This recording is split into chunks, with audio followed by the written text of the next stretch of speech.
Hello, how are you? Welcome back to ShowNewTrend. I'm Yusuf today and my name is Elvis Derry.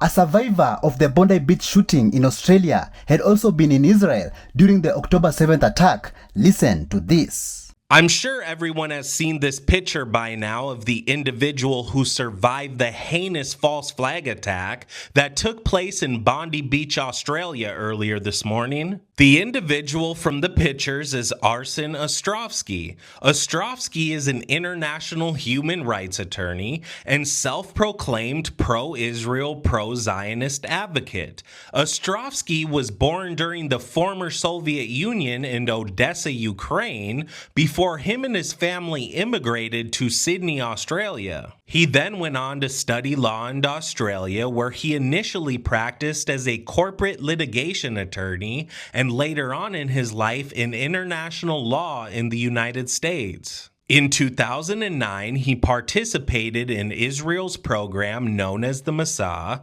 where he interned at the Knesset and think tank in Jerusalem, which inspired him to immigrate from New York to Israel in 2012. This is where it gets interesting. Ostrovsky, while in Israel, served as the CEO of the International Legal Forum. The ILF is an Israel-based NGO leading a global network of over 4,000 attorneys and activists combating anti-Semitism. Strangely enough, Arsen Ostrovsky was also in Israel during the October 7th attacks, where he considers himself an October 7th survivor. And recently, he headed back to Australia as of late 2025 to head the Sydney office for the Australia-Israeli Jewish Affairs Council. And coincidentally, he was injured today at the shooting attack that took place at Bondi Beach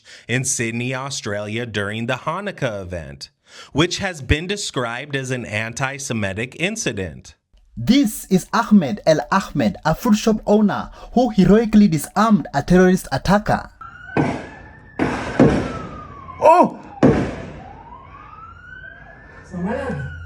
Oh no!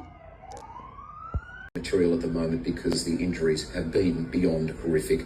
These are large caliber weapons that are being used today to inflict the most amount of... The man who bravely stopped a shooter at Bondi Beach became a hero after surviving 2 gunshot wounds. Still he's in the hospital and we don't know exactly what's going inside, but they said the doctor he's very okay, and next 2 hours they let us to go in and see Ahmed, because he's still inside and he do the operation.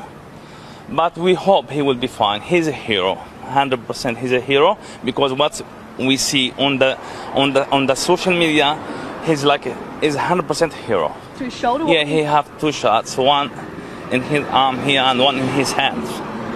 And have you been able to talk to him today? No, because I come when I see what's happening. And I come here to see him, but they said he's not allowed to go inside because he have to make an operation, whatever. I'm still waiting to see him. Australian police stormed the home of Bondi Beach attacker Naveed Akram, ordering his family to raise their hands and step towards them. In Sydney's west, where at least 3 residents have been drawn out of a home at gunpoint by police with their hands up. Now, the home is the address of one of the suspected Bondi Beach terrorists, Naveed Akram. A Muslim Arab woman stood in solidarity with the Jewish community in Australia following the Bondi Beach attack. Listen to what she said. I am a Muslim, I'm an Arab, and today I stand with the Jewish community in Australia. What happened was not a misunderstanding, it was anti-Semitism, it was terrorism. This kind of hate grows when extremists is allowed space and incitement is ignored. The ideology behind the attack is linked to a Muslim Brotherhood-led movement. The same ideology driven the army committing crimes in Sudan. Different place but the same thinking. In the UAE, anti-Semitism is a crime. Extremism is stopped early. This is how society stays safe. Standing with the Jewish community is not politics, it's humanity. I stand with the victim, I stand against terrorism.